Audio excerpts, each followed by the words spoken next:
Hello, Londoners. My name is the Morgster. Here today, I have League of Legends support for London Esports, Raizins. How are you doing, sir?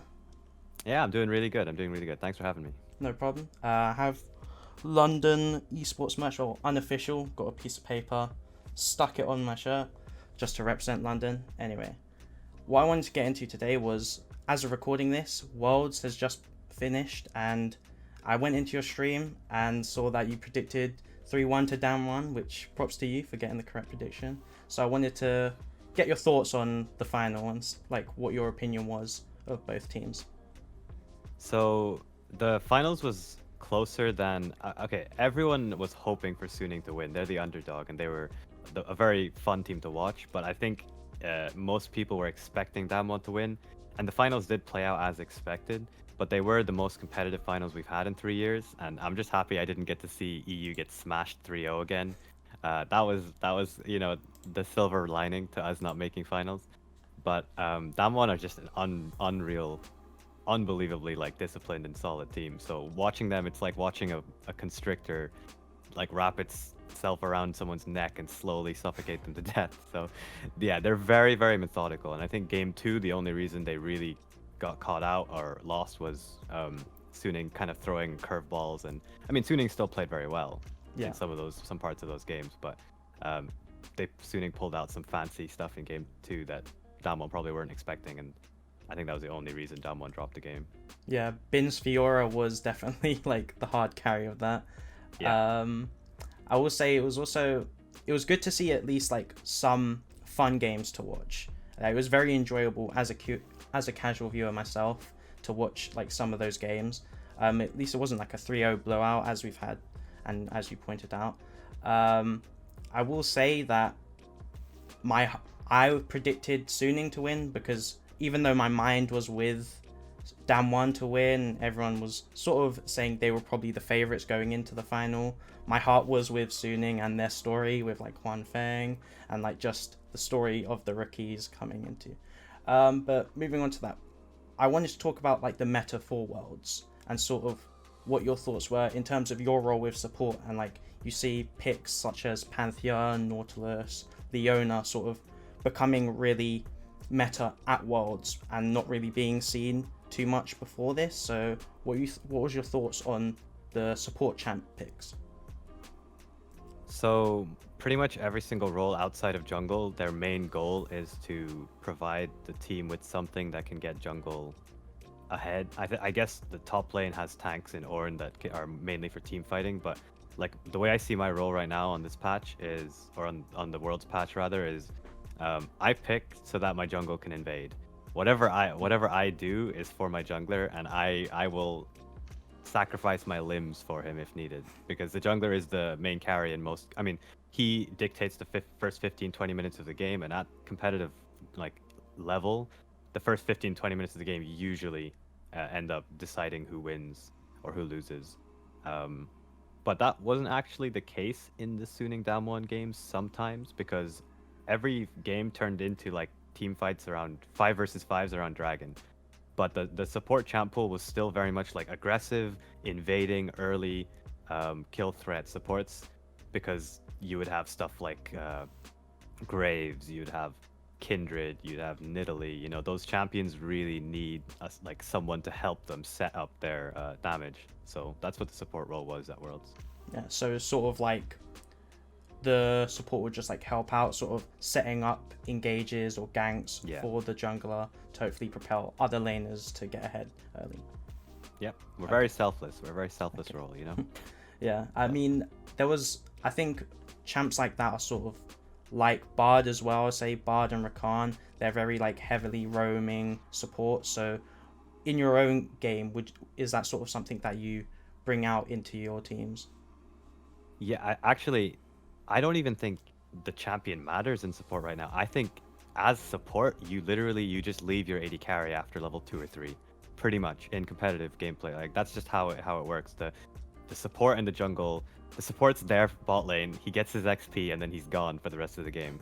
And your goal is just to stick to your jungler's side, or give him vision, or give him openings to take the enemy raptor camp, or you know, whatever you need to do. The AD carries often get left alone in competitive play, alone, 1 versus 2 or 1 versus 1 against each other, and they're just trading waves early game, and then they get put mid lane, and they just catch waves in mid lane for the rest of the game while the team is maneuvering around them generally, until the team fighting parts of the game. But yeah, I mean, like it doesn't matter if you pick Bard or Khan. You could do this on any support, so it's very very powerful right now.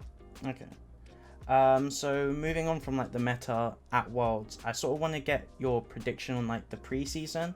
So what do you think would be sort of like the meta changes for the preseason in terms of champions? Like what do you think would be something? As since preseason, we haven't got in it yet, but it will be coming out in like a week or so. I'm not too sure what date it will be, but yeah. So okay, so I'll be deadly honest here. If anyone knows, or if anyone in an interview tells you, oh, the champions that are going to be broken, or this is what's going to be broken, they're just guessing. They are 100% guessing. There are certain like champ combos and item combos that I've seen on like my friends have played on PBE, for example, but I don't play on PBE, so my knowledge is all secondhand knowledge. But stuff like Duskblade or Drakthar, where like you get a kill and then you go invisible for 1.5 seconds, that looks like insanely broken on certain champions. Kha'Zix, for example, or Katarina. A Katarina going invisible in a team fight makes me have nightmares.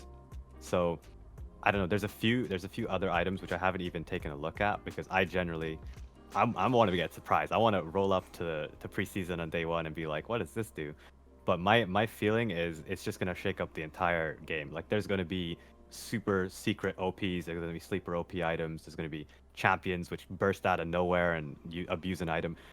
Ezreal abuses a lot of items. Every single preseason, Ezreal takes whatever they do in preseason and he just abuses the crap out of it and turns himself into just the most annoying piece of crap AD carry you could possibly imagine. So my guess is I'd put money on Ezreal doing something with the items and turning him into some super 1v9 machine champ. Yeah, I mean, we've seen it at Worlds, like it's being used, so yeah, expecting that in the preseason it will probably be used even more than it already has been seen at Worlds. Moving on from that, I would like to talk about sort of the champions we didn't see at Worlds because of the patch, like what the patch that the Worlds were playing on, and that's Samira and Yone. We didn't get to see them since they just got released slightly before. What are your thoughts going into the preseason? Do you think they've been nerfed like yet, or like they'll be nerfed and won't be seen in the next season of like LEC or the LCS and whatnot? I think they're probably going to be picked. I think Yone is. I think they're both quite situational. They're very kind of all-in, feast or famine, snowbally champions. Like they are very bad when behind, but very good when ahead. And they excel in certain matchups, and then they get stomped in other matchups. So you don't want to just be blind picking them. I mean, I think Samira you could potentially blind pick, but I wouldn't just in competitive play go around blind picking Yone right now. With the preseason items, who knows? Maybe they just turn into like gods, or they suck. We'll have to find out. But as of this patch, the patch we're playing solo queue on just before preseason, they're both pretty strong champions, and they're also really good in solo queue. So people are getting better at them. They are very high skill stealing champs, so you can do some flashy plays, and the better people get, the more they'll be abused in high elo, I guess, and in competitive gameplay. So and then also there was one other champion that was announced during Worlds or revealed, which was Seraphine. Everyone's saying that, or at least the rumor on Reddit or what people are saying is that it's B-Tech version of Sonar, and that's so I was wondering, what's your thoughts on Seraphine? It's meant to be a mid lane champion, but it looks like it can be used as support as well. So I've played with and against her a bit, and my opinion about her is that she's like, people aren't used to playing against her, so against new champions which have like long range CC often, or just like a unique kind of way of CCing enemies, people don't know how to play against her. So her like power dynamic and power people's perception of how strong she is a bit messed up. So you'll hear people saying like she's super broken, and then some people saying she's so useless because, you know, she's very squishy and very slow as a champion. But she seems to scale quite well with items, like as you would expect from like a Sona-esque champion. Okay. You put items on her, and then she just starts like machine gunning spells out. And again, it's really hard to say just how strong she is. My feeling is that she's like on the like stronger side of things, and she pairs really well with certain lane matchups in bot lane. Mid lane Seraphine, I don't know. I'm not like 100% sold on mid lane Seraphine just yet. I think Okay. she functions really well with like some laning partner that can help her out, landing her root, for example. Okay. So going from that, what sort of like changes in the preseason for champions would you personally want to see? Like, what would you want to see in the preseason? Oh boy, okay. I want Samira to. I want them to just nerf her into the Okay. ground. Please get rid. That champion is just. Oh my god, it's so frustrating to play against. It is a Katarina, but for 80 carries, and I think it's fine. But I just think that she. I mean, I don't think she's like necessarily going to break the game if they keep her there. But just, I want a break from Samira. I'm tired of playing against her. And then also, I think. Personally, I don't think Lulu's like top lane should be. I mean, they've nerfed her on this patch. I don't know if it's gonna be enough. It was a pretty big nerf, but I think Lulu in solo lane is very unhealthy for the game in general. She goes wherever she goes, she just dumpsters melee champions, and that's not a very fun thing for whichever lane she's being played in. I'm sure top laners are not very happy with Lulu being played in their lane. So yeah, I'd like to see Lulu nerfed for sure. Okay. I mean, going like talking about Samira, like that is usually what happens with new champs, right? They instantly get put into the game and are broken or very difficult to play against because people don't really understand, but they do have either aspects or qualities from them that are a bit OP, and then shortly after or like the next patch in, they then instantly nerf them or something, and then it's sort of like, haha, you got scammed, kid, in terms of like people buying them for RP and then no longer they're able to, or Blue Essence, I think, is now. I think it's like a catch-22 for Riot. If you release if you release an underpowered champ, the first impressions people have when a champ comes out in the first week often decide their purchasing like decisions. It influence their purchasing decisions. So they won't buy your champ if it's not strong on the first week. They'll just have this image in their head for the rest of like the year that, oh, this champ is bad, because a lot of people don't play the game, like 10 games a day like we do. So they're not going to reevaluate that like later on. But if you release a champ OP, a lot of people will try and hop on the bandwagon and pick it up, and then they can kind of taper the power level down. But what I would really like is some of the new champs just to be banned in the first week in ranked, like just ease the player base into it instead of just dropping a Samira on her face and being like, yeah, have fun. Because then it's just 100% pick ban in ranked, and everyone's like trying to pick it, and blue side always ends up getting a free ban essentially. So moving on from like champions, I also do want to talk about in terms of preseason changes to the map. Sort of like right now it's very like much Drake orientated, like prior over the Drakes, not really towards Baron or Herald, and also like the vision as well in the map. Like, is there something that you want to see changes to the map, for example? So the world's meta was very much Drake centered, and that's just how it's been all year. Like Drake Soul has just been the biggest win condition for most teams, and then you take the Drake Soul and then you force a Baron fight with the Drake Soul combat advantage and you win. There's like a bunch of ways of winning the game right now, which is why the game feels quite snowbally. And there's not a lot of ways of stalling. But personally, I like the game like that. I would prefer it to stay in a more snowbally meta instead of, like Ziggs wave clearing 500 CS at 30 minutes in mid lane. So I'm all for the Drake meta, but maybe they need to tone it down a bit. Like that would be the biggest preseason change to like the meta, the kind of like early game meta, I would think. And then as for the map, I think honestly I haven't thought about map changes that much, but maybe one change I don't think alcoves are doing anything right now. I feel like they were just a bit of a gimmick, and they're just there, and no one, generally speaking, I mean, in bot lane they do get used every now and then. I would have to ask some top laners. I don't see any top laners using alcoves, honestly. Like, why would you go there as a top? I'm thinking it's sort of like to do with, I think what Riot wanted to do is create more of like a 1v1 outplay-esque, or like trying to hide like or something. That's how I see it, but maybe I'm wrong. I do agree with you that it hasn't been utilized properly, and maybe like they need to work on sort of how to adjust it, or like add certain sections to the map, or expand how the map looks. But going on from like change to the map, do you want to see any like changes to the pace or like the tempo of the game? Like, do you want it to be slower or faster? I like fast. Like I said, I really like the fast pace, because in my opinion, the fast paced games, like the more knowledgeable, aggressive players will always get rewarded for it, right? Because if it's a slower paced game, like in my opinion, you can sit back and you don't have to be you don't have to force your hand. You don't have to test your game knowledge. You don't have to like go up against the opponent, right? You'll just sit back and catch waves. And whereas in early game metas, it's like it's on the the teams to find advantages. They're not just going to sit back and farm for 20 minutes. They're going to look for advantages, and there's going to be interaction between the laners, which is way more. First of all, it's way more fun to watch for viewers, right? Yeah, definitely. In my opinion. And then second of all, I think this meta has got a good balance of it. It's not like the assassin meta, like we've seen previously, where like, oh, okay, mid lane has gotten 2 kills, game is over now. It's like, okay, well, mid lane's gotten 2 kills, but there's still going to be 5v5 team fights, which the enemy team could win. So it's like there's a balance where like in the World's Finals, you saw Damwon got ahead in game 1, or at least they were like, their jungler got ahead, but then the game didn't just end. Suning found ways to come back in through like creative team fighting around dragons, but then they fumbled, and then Damwon wins, right? So that it would still take on the 5v5.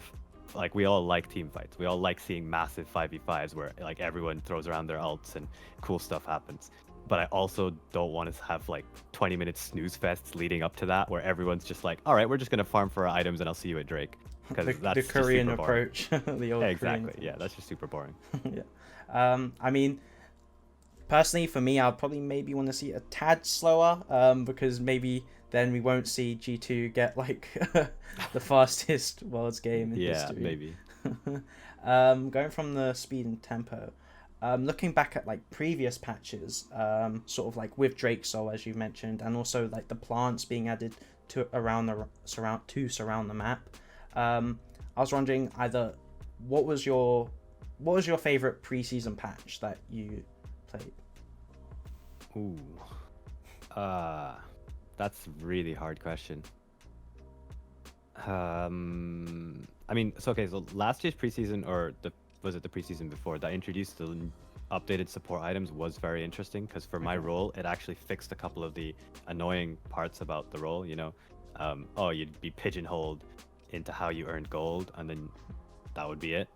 And also they fleshed out support items and made them a little less linear, because you just build Locket of the Iron Solari every single game, and that was a bit dull.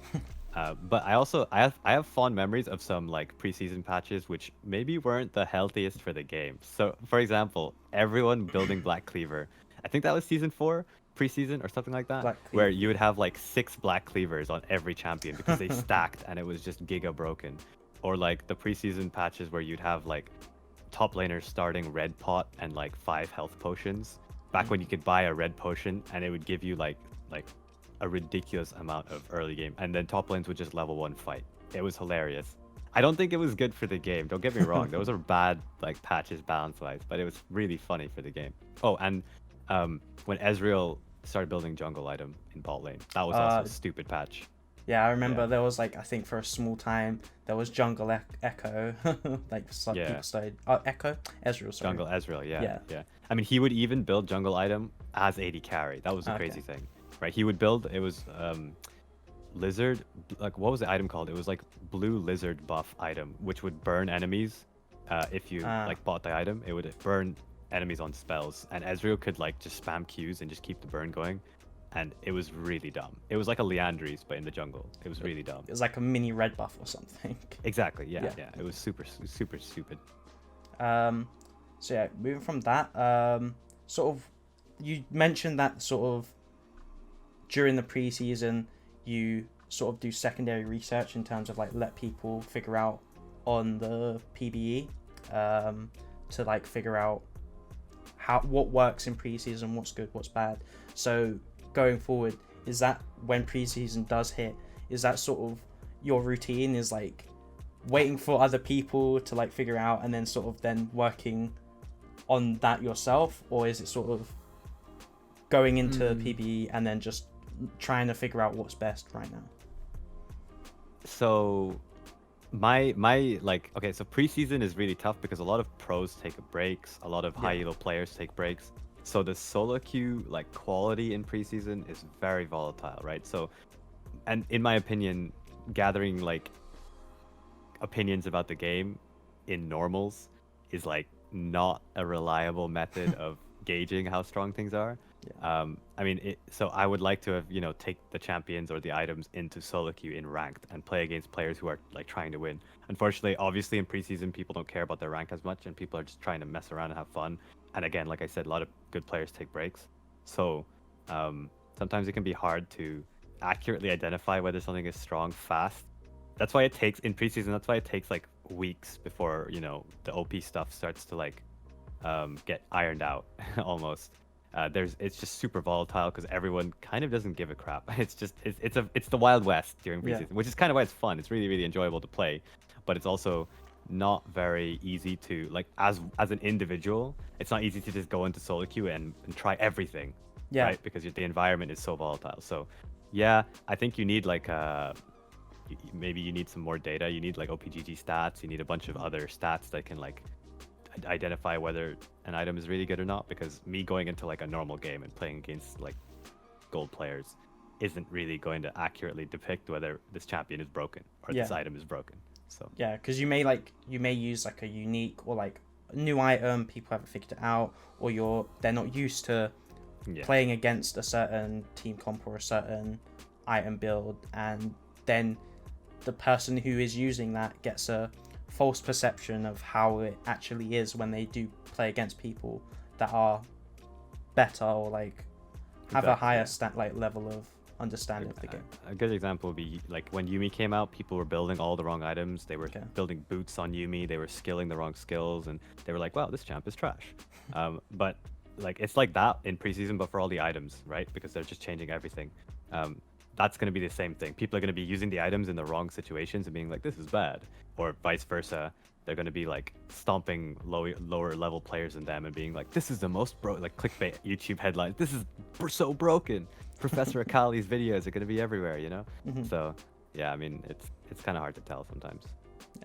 And then my final question would be sort of your unrelated to League, what would your plans be for the off-season, like pre-season, not related to League? Oh man, I don't know if I'm going anywhere this Christmas. Lockdown, I mean, if that's even like not obvious to everyone right now. So I assume everyone's just gonna be hard chilling in their room playing video games. But my plans for Christmas, I'm still coaching a university team, so I'm gonna keep that going. I'm gonna be doing tryouts for I mean, you said not League, so let me think. What am I doing outside? I mean, League? that's fine. Like if you're trying, just I'm doing a lot of League related stuff. It's kind of my life. But outside of that, I wanted to go like, I've got a lot of TV shows to catch up on. I gotta watch The Mandalorian, Boys season 2, Tenet. I need to watch Tenet. I haven't seen that yet. So yeah, a lot of stuff to catch up on in that regard. But we'll see.